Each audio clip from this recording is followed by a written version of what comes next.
Why, hello there! Welcome back to Europa Universalis 4 and the extended timeline mod, but not the same as last time. We are starting on the 11th May 2000, and yeah, this is a reboot of the series because going back, the save's been corrupted and there's just a bunch of stuff that we can't really do. But anyway, this time we're going to play from the 11th May of 2000 to the 11th May of 2100. So that's going to be 100 solid years, and we are going to finish this series. I'm going to say that right now, and this will probably be the first series ever finished on the channel, and I'll be happy. I'll be happy with that. Anyway, there's a couple of things different in 2000 if you don't know your modern history too well, and mine's a bit rough around the edges after about 1970. South Sudan is not a country yet, as you can see, there's just Sudan. We also have Serbia and Montenegro instead of just Serbia and Montenegro as separate countries. What else is there? There was something I saw earlier. No, I can't see it now. Anyway, so we are going to start playing. Let's see how the AI goes. So we're going to put it on a 3. Let's just get our little current wars up. We have the Eritrean-Ethiopian War and the Second Congo War. So I think those were defaults that are started already. Looks like the Sunni regime of Eritrea is trying to convert the Coptic provinces, which in the standard EU timeline would have been Medribari. I butchered that. Medribari. I still butchered that. Anyway, so as we can see, the Ethiopians are going to steamroll absolutely the Eritreans, whereas in real life, of course, Eritrea still exists as an independent nation. We also have the Second Congo War, which is against Uganda and Rwanda. This will be rather interesting. It's looking like the Democratic Republic of Congo is absolutely going to steamroll Rwanda and Uganda. Now, it was Burundi. Now, they're not in this war, but I'm just going to mention this now. There's two major ethnic groups in Burundi. There's the Hutsi and the Tutsi. And there was kind of around 1990, there was a bit of a ethnic cleansing of each side, like they both participated in ethnic cleansing. Anyway, that was really quite messy, and the weird thing is the Hutsi and Tutsi tribes, they are both the same ethnic group, but it's more like your social status and class status based on wealth and money. I just said that. Based on wealth or social standing, which is really quite weird compared to the usual ethnic groups you get across the world. Anyway, looks like there's been an early capture by Rwanda of Democratic Republic of Congo's capital. Now that was really weird because the Congolese were attacking, yet they still managed to take out this combined force of Rwandans and Ugandans. But they're not moving, which is interesting. I would capitalize on try to re-siege my capital and whatnot. How's their development? Terrible. Anyway, let's go have a look. A lot of stuff has started up already. The Algerian-Moroccan Nationalist War. Okay, so that's probably going to end in Morocco's eventual destruction, as it's just the two participants. There's the Burkinabe and Beninese Imperialist War, sorry. And that's already... Ooh. Why is Nigeria there? Nigerian Beninese Nationalist War. Well, that's going to end in probably Benin's full annexation. That's going to be... I don't think Burkina Faso is going to get much out of that. We have the Iranian-Armenian Imperialist War. Of course, again, that's probably going to end in... Ooh, maybe not. Turkey's a participant on the Armenian side. Ironic that, considering they're the ones who committed... I'm not going to say that. I'm not going to use that word. My Turkish viewers will either get very annoyed with me, or will fully agree. Mind you, I'm not even sure whether there's much of a significant audience from Turkey on the channel. We also have the Salvadorian-Honduran Nationalist War. That's going to be interesting. So, I'm surprised El Salvador has actually made a bit of gains here. I mean, Honduras does have about the same... They actually do have less development than El Salvador. Quite interesting, really. And they've already... looks like we're going to get a big El Salvador. We have Guatemalan noble rebels, led by Domingo Alvarez de Toledo. I'm sorry. I'm butchering all these names. This is what you get when an Australian commentates. Anyway, what else do we have? A few more have popped up. Indian-Sri Lankan Imperialist War. That is going to be very quick and decisive for the Indians. That's going to be some nice development gain there. We also have the Belarusians and Latvians and the Austrian and Hungarians. So, the Austrians declared this war probably because there's 33,000 noble rebels in Budapest. The province is called Pest, but the city is Budapest. But they do have the Croatians on their side. Hungary does, so we will see. Austria is probably going to win a quick war here. Belarusians, were they against the Latvians? Yes. Okay, so no major moves have been made here. So Ukraine is with Greece up against Poland. Looks like Bulgaria has already lost a lot of land to Greece. We are, man, not going to be able to keep up with this pace. Thai change government form of Malaysia. Okay, well the Thailanders want to change the government form of Malaysia. That's going to be interesting. Indian-Malaysian nationalist war, interesting, but obviously that's just going to end in the Sarawak region, likely, and some of the Malayan Peninsula going to Indonesia. We have the Malian-Ivorian nationalist war, that's Sierra Leone and Ivory Coast, or Coto d'Ivoire, up against Mali. That's going to be a relatively fair fight, in my opinion. What else do we have? Polish-Ukrainian, we already saw that. Russian, so the Russians did declare on Ukraine, I was wondering that just then. And Senegalese-Guinean, that's going to be a pretty fair fight as well. Serbian-Bosnian nationalist war, Slovenian-Croatian nationalist war. A lot of war, Swedish-Norwegian and Zambian-Namibian nationalist war. Zambia is going to win a quite easy victory there. Angola's also occupying Namibia. Everyone's on... Ooh, South Africa as well. Looks like that was just declared. Very, very interesting. The Balkans have now become a battleground once again. Czech Republic is declaring war on Slovakia. Looks like they want to form Czechoslovakia again. We have the Polish up against Ukraine.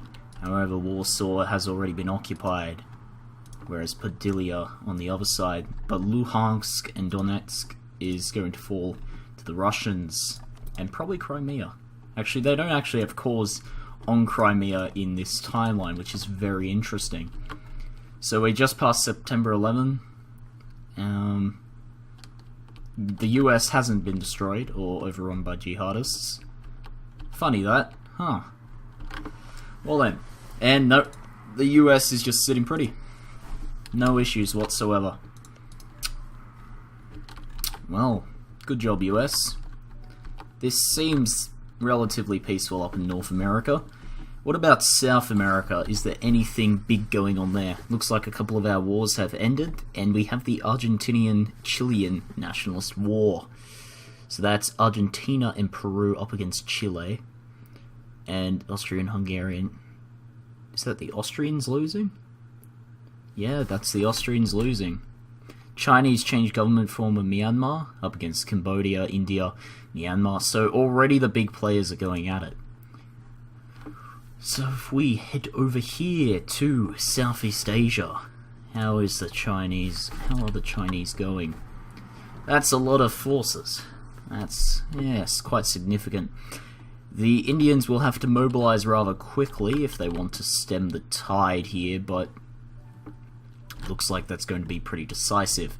Also, now that we've started about 16 years earlier, it gives a chance for the North Koreans to actually progress slightly faster, and actually maybe catch up with development and such. They're guaranteed by Russia, which is good for them, I guess. I mean, it will prevent South Korea from doing anything for quite a while, but they're guaranteed by USA, so that's going to still be a stalemate. So we're mainly focusing on here. The Indians are going to get absolutely destroyed by China. I have tried to play India, and I owned all of Central Asia here, so that would be Kazakhstan, Uzbekistan, Kyrgyzstan, Tajikistan, Turkmenistan, Afghanistan, Pakistan, all of Iran, all of Iraq, all of Syria, and parts of Turkey and Azerbaijan, Nepal, Bhutan, Bangladesh, about half of Myanmar, and down to Thailand, and I still could not beat them even at my max force limit. I had to use mountains to my advantage, which the Chinese weren't really willing to comply with. Okay, I do apologize for the truck going by. We have the Chadian Cameroonian. Man, imperialist war. Chinese is still raging on. A lot of the wars have ended already. Indonesian, Malaysian nationalist war, that's still going? Okay. Thailand's actually getting wrecked. The Iranian-Armenian imperialist law, which is still going on. Tanzanian and Mozambican nationalist war. Gee, I'm not speaking well anymore. And Tunisian-Libyan nationalist war. So, Tunisia, though small, is quite significantly richer than Libya. Do they still have Muammar al-Gaddafi? No, they do not. What about... And they have Ben Ali. Okay. So, there is a bit of unrest down here, but it does look like they're going to be converted, unlike in our timeline. So let's go have a look at Europe, because I noticed there's quite a few changes. Latvia has almost been fully annexed by Belarus. And they're guaranteed by Poland. That's quite weird anyway. We have Poland almost completely eating the western side of Ukraine, and Russia gobbling up the rest. However, Ukraine still does exist in its 4 provinces: Bessarabia, Bukovina, Podylia, and Zhytomyr. Oh man, I just cannot pronounce anything outside of the Germanic language forms. Ethiopia has full annex Eritrea.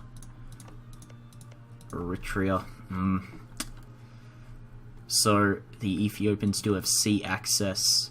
Djibouti will survive. Or Djibouti. Man, just gonna keep butchering it, aren't I? The Ethiopians probably have the strongest development of their surrounding countries, even at the game start. What else do we have here? We have the Argentinian and Uruguayan. Man, I need to get my voice warmed up, I think. My pronunciation is quite terrible. So Argentinian, Uruguayan nationalist war, that's going to be pretty easy for the Argentinians. They full annexed Chile, which is very, very interesting. They didn't give their friends Peru anything. Also, that's rather rude of them. So still looks like there's some war in Africa. Mozambique is getting utterly hammered. And Botswana hasn't been touched yet. Interesting. I wonder whether they have the Okavango Delta on here. That's a pretty sorry excuse for the Okavango Delta. Anyway, the Okavango Delta is like a floodplain that exists in this approximate region of Botswana. And essentially what happened was Namibia... Or maybe it's down here. No, it's up here in Botswana.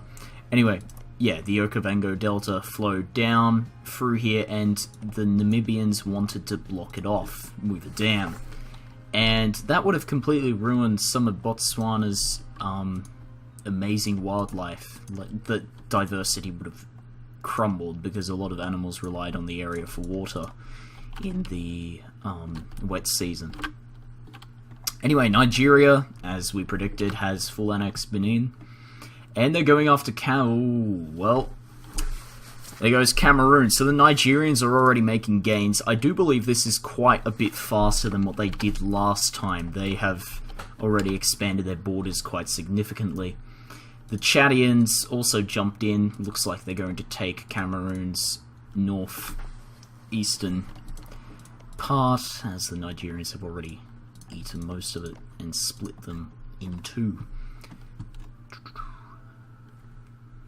Now, it actually, ironically, looks like the Middle East is rather peaceful at the moment, apart from this Iranian-Armenian imperialist war.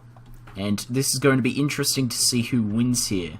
Looks like the Iranians are making gains, but that may not be enough.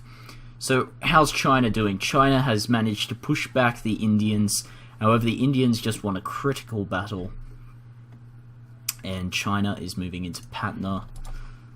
And they already own the Arunachal Pradesh and many of the Indian eastern states. Mizoram and Tripura are down here, and Meghalaya is still there too. However, Assam and Manipur, and I forget the rest, I do apologise, are under control.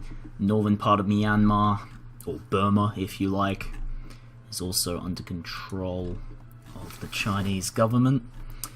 And what else do we have going on? Botswana is finally being attacked. Zimbabwe is actually being attacked.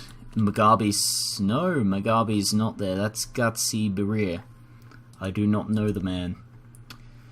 But that's Zambia and Tanzania and Zimbabwe versus Botswana and Mozambique.